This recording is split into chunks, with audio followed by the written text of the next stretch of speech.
हाँ तो hello guys, कैसे हैं आप सब लोग। आप सभी का स्वागत है आपके अपने यूट्यूब चैनल में। ठीक है, आज हम पढ़ेंगे ग्रुप डी के लिए बहुत ज़्यादा महत्वपूर्ण टॉपिक पदार्थ। पदार्थ अर्थात मैटर के बारे में जानेंगे शुरू से, स्टार्टिंग से। मैटर क्या होता है, कितने भागों में बांटा गया है मैटर को। ठीक है, ग्रुप डी के लिए बहुत ज़्यादा इंपॉर्टेंट है। ग्रुप डी में तो साइंस का ही रोल ज़्यादा है, ग्रुप डी में माना जाता तो। ठीक है, तो तुम्हें साइंस पे ही पकड़ रखनी है अच्छी करके। अगर साइंस पे पकड़ रहा है तुम्हारी तो ग्रुप डी में नंबर एकदम आ जाएगा। तो हमारे चैनल पर सभी ग्रुप डी की वो मिलेंगी साइंस की वीडियो। ठीक है, तो शुरू से देखना, ये मेरी पहली वीडियो है पदार्थ की पहली वीडियो है। ठीक है, पदार्थ के बारे में समझेंगे। पदार्थ को इंग्लिश में मैटर कहते हैं। क्या कहते हैं? मैटर। पदार्थ को इंग्लिश में मैटर कहते हैं, है ना। पदार्थ को दो भागों में बांटा गया है। दो भाग कौन कौन से पदार्थ के? भौतिक। दो अवस्थाएं होती हैं पदार्थ की, देखो कौन कौन सी भाइयों बहनों। रासायनिक अवस्था, भौतिक अवस्था और रासायनिक अवस्था। ठीक है, भौतिक अवस्था के अंदर क्या क्या आता है? भौतिक अवस्था के अंदर 5 आते हैं: ठोस, द्रव, गैस, वीआईसी, प्लाज्मा। ठीक है, ठोस क्या होता है, गैस क्या होता है, द्रव क्या होता है, प्लाज्मा क्या होता है, वीआईसी क्या होता है, ये समझेंगे अच्छे से आज। ठीक है, सबसे पहले बात आती है द्रव की। द्रव क्या होता है? सबसे पहला इसमें 5 भाग है द्रव। जो भी चीज लिक्विड फॉर्म में है वो द्रव कहलाती है। लिक्विड फॉर्म में जैसे पानी हुआ और तेल हुआ, ये लिक्विड फॉर्म में है तो ये लिक्विड है। ठीक है, और सेकंड नंबर पे आता है ठोस। अगर उसी पानी को ठंडा कर दिया जाए, लगभग 0 डिग्री सेंटीग्रेड कर दिया जाए, तो वो बर्फ बन जाएगा। तो वही उसी पानी को बर्फ बना दिया तो वो द्रव से ठोस हो गया। उसके बाद में आता है गैस। क्या? गैस। अगर उस वाले द्रव वाले पानी को हम भगोने में ले लें, भगोनों में ले गए, नीचे से हीट कर दें 100 डिग्री सेंटीग्रेड पर, तो उसमें से जो भाप निकलेगी वो गैस है एक तरीके की। ठीक है, तो गैस भी अच्छे समझ में आया होगा, ठोस भी, द्रव भी। ठीक है, पर मैंने अभी पदार्थ नहीं समझाया था तुम्हें। पदार्थ जो स्थान घेरता है वो पदार्थ है। कोई भी चीज स्थान जो घेरती है पदार्थ है। विश्व की कोई सी भी चीज जो धरातल पे है, प्रकृति में है, स्थान घेरती है, वो पदार्थ है। ठीक है, पदार्थ को 2 भागों में बांटा गया। कौन कौन से 2 अवस्थाएं होती हैं? भौतिक अवस्था, एक रासायनिक अवस्था। भौतिक अवस्था में हमने पढ़ा द्रव, ठोस, गैस। अब पढ़ेंगे प्लाज्मा के बारे में, इसके बाद में वीआईसी के बारे में। देखो प्लाज्मा क्या होता है। चौथा होता है प्लाज्मा। पदार्थ की प्लाज्मा अवस्था क्या है? प्लाज्मा भूम क्या है? प्लाज्मा समझो तुम लावा, मतलब गाढ़ा भी, डेंसिटी भी बहुत हो उसकी, और लिक्विड की फॉर्म में भी हो, मतलब उसकी लिक्विड फॉर्म भी हो और डेंसिटी बहुत हो, मतलब गाढ़ापन बहुत हो उसमें, जैसे लावा होता है। ठीक है, और देसी भाषा में समझो जैसे गले की खखार, नाक वाली। ठीक है, उसकी मतलब डेंसिटी ज्यादा होती है, वो थोड़ा चलता भी है, थोड़ा चलता भी है, तो मतलब लिक्विड फॉर्म भी है उसकी और घनत्व भी अधिक है उसका। ठीक है, इसके बाद में पढ़ेंगे अपन 5वीं अवस्था पदार्थ की, बीआईसी, बोस आइंस्टीन कंडेंसेट। क्या है? Bose Einstein condensate. Bose Einstein condensate मतलब कौन सी अवस्था है ये पदार्थ की? वीआईसी समझो जो ठंडे से भी ठंडा। ये हमने टेम्परेचर भी ठंडा समझा था, ठोस। अगर इसे और भी ज्यादा ठंडा कर दिया जाए ना, तो इसका टेम्परेचर बहुत लो हो जाएगा, तो ये वीआईसी में चला जाएगा। ठीक है, इसकी जो खोज करी थी ना, वो बोस ने करी थी। सत्येंद्र नाथ बोस है, भारतीय वैज्ञानिक थे। तो सत्येंद्र नाथ बोस ने इसकी खोज करी। ये गए आइंस्टीन के पास लेके कि देखो आइंस्टीन, ये मैंने खोज किया, पदार्थ की 3री और 5वीं अवस्था है, देखो वो आइंस्टीन के अच्छा ये तो सही कह रहे हो यार, पांचवी अवस्था है। तो आइंस्टीन ने ये फॉर्मूला पकड़ लिया और अपना नाम भी जोड़ दिया इनके फॉर्मूले में, और उनका नाम भी जोड़ दिया बोस, आइंस्टीन, कंडेंसेट। और इसके बाद में हम क्या पढ़ेंगे, ये हमारे पांचों कंप्लीट हो गए। एक बार बताओ, रिकॉल करो दिमाग में, बताओ दोबारा से। पहला द्रव, ठोस, गैस, प्लाज्मा, बीआईसी। द्रव, ठोस, गैस, प्लाज्मा, बीआईसी। एक बार प्लाज्मा, बीआईसी, बहुत बढ़िया। इसके बाद में हम पढ़ेंगे रासायनिक अवस्था, मतलब पदार्थ की जो रासायनिक अवस्था होती है वो कौन सी होती है। पदार्थ की रासायनिक अवस्था को भी 3 भागों में बांटा गया है, धातु, यौगिक और मिश्रण। कौन कौन से? तत्व, यौगिक, मिश्रण। तत्व क्या होते हैं? तत्व क्या होता है, जैसे सोना, चांदी, हीरा, ये सब तत्व हैं जो प्रकृति में पाए जाते हैं, खनिजों से पाए जाते हैं, वो तत्व हैं। ठीक है, और भी अन्य किसी भी तरीके से पाए जाते हैं, तत्व है। तो इसे तत्वों की एक पूरी सारणी बनाई है मेंडलीव जी ने, उसमें 118 तत्व दर्शाए हैं उसमें। तो तुम सारणी देख लो, तुम तत्वों के बारे में आसानी से पता चल जाएगा। तो हमें अब क्या पढ़ना है, तत्व में क्या है। तत्व भी 3 प्रकार के होते हैं, एक तो होती है धातु, एक होती है धातु, एक होती है उपधातु। एक धातु, एक अधातु, एक उपधातु। धातु क्या?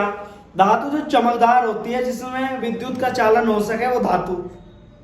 जैसे सोना, चांदी, इनमें अच्छे से विद्युत का चालन हो सकता है। जो चांदी जो है ना, विद्युत का सबसे अच्छा स्रोत है, मतलब सबसे अच्छा चालन हो सकता है। सबसे अच्छा चालन काय में होता है? चांदी में होता है। तो चांदी में होता है तो तार क्यों नहीं लगाए जाते फिर चांदी के? वो एल्युमिनियम के क्यों लगाए जाए? तो एल्युमिनियम के तार इसलिए लगाए जाते हैं क्योंकि एल्युमिनियम के तार में भी अच्छा वो है, अच्छा मतलब चालन है, वो चालक है एल्युमिनियम का तार भी। और ये चांदी का तो सबसे बेहतर है।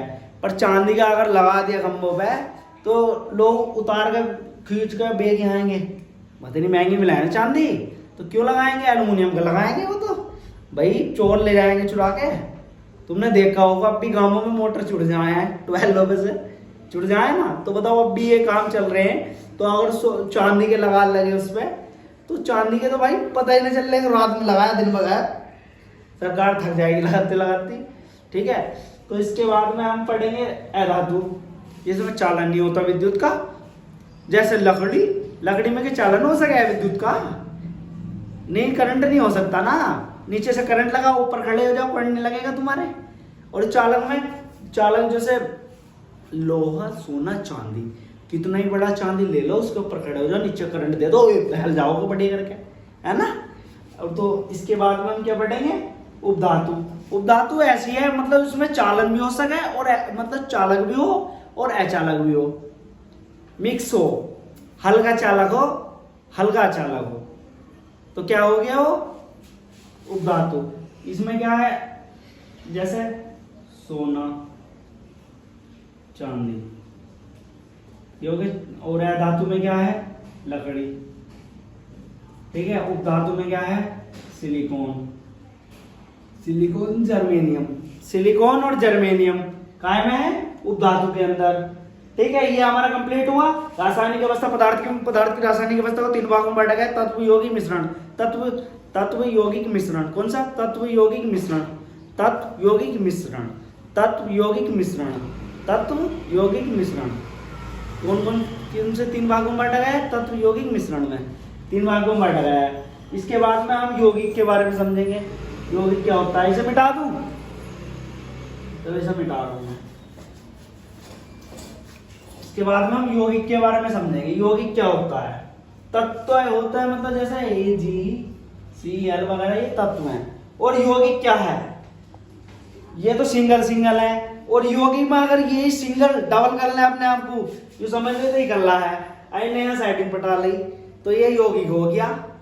और तुम ही कर ले हो अभी, और तुम चक्कर पकड़ करके अगर तुमने काम कर लिया अपना सेट, तो तुम यौगिक बन जाओगे तत्व से। अगर सिंगल हमारे तरीके अगर घूम रहे हो तो क्या हो गया? तत्व। और यहाँ कंपाउंड हो गया तो क्या हो गया? यौगिक।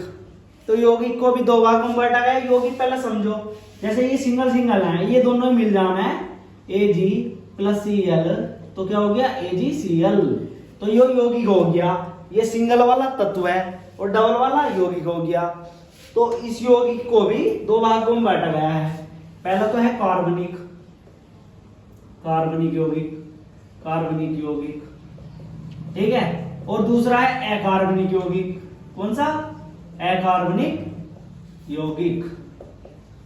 कौन सा यौगिक? अकार्बनिक यौगिक। तो कार्बनिक यौगिक क्या है, अकार्बनिक यौगिक क्या है, ये भी पता होना चाहिए ना हमें। तो कार्बनिक यौगिक जिसमें कार्बन हो वो कार्बनिक यौगिक, जिसमें कार्बन हो वो कार्बनिक यौगिक। जैसे CH3 COOH, कार्बन इसमें ही हो रहा कार्बन, तो इसका मतलब कार्बनिक यौगिक है, कंपाउंड है पूरा और कार्बन भी है इसके अंदर, ठीक है। तो क्या हो गया कार्बनिक यौगिक। और अकार्बनिक यौगिक जिसके अंदर कार्बन ना हो, जैसे NaOH, इसके अंदर कहीं कार्बन दिख रहे हैं? कार्बन भैया दिख रहे हैं या कहीं? कार्बन का फॉर्मूला, कार्बन का रासायनिक सूत्र C होता है ना, कार्बन का रासायनिक सूत्र C होता है, जो तुम पढ़ोगे ना उसमें आवर्त सारणी में मेंडलीफ की, तो तुम्हें पता चलेगा, ठीक है। अभी नहीं पता, मुझे लग रहा है अभी तोते से उड़ रहे हैं तुम्हारे, हैं? ये आवे सब बहुत बढ़िया। तो ये कंप्लीट हुआ, ये कंप्लीट हुआ तत्व यौगिक। तत्व को धातु है धातु धातु, धातु है धातु धातु, धातु है धातु धातु। और यौगिक कार्बनिक अकार्बनिक, कार्बनिक अकार्बनिक, कार्बनिक अकार्बनिक। इसके बाद में मिश्रण समझेंगे। मिश्रण, मिश्रण क्या है? मिश्रण भी दो प्रकार का होता है। एक तो होता है समांगी मिश्रण, समांगी मिश्रण, और एक होता है विषमांगी मिश्रण, विषमांगी मिश्रण। समांगी मतलब जो घुल जा, और विषमांगी जो घुले नहीं। जैसे चीनी को, चीनी के अंदर पानी घेर दें तो उसे घोल दें तो घुल जाएगा, है ना। तो ऐसे अगर पानी के अंदर हम दाल घेर दें तो दाल थोड़ी घुलेगी, तो दाल विषमांगी होगी। और चीनी क्या होगी? समांगी मिश्रण। शरबत समांगी मिश्रण। और पानी में अपन सीधी कच्ची दाल डाल दें तो घुलेगी थोड़ी ना, घुलेगी ना, ठीक है। तो वो विषमांगी हो गया। तो समांगी मिश्रण कौन सा हो गया?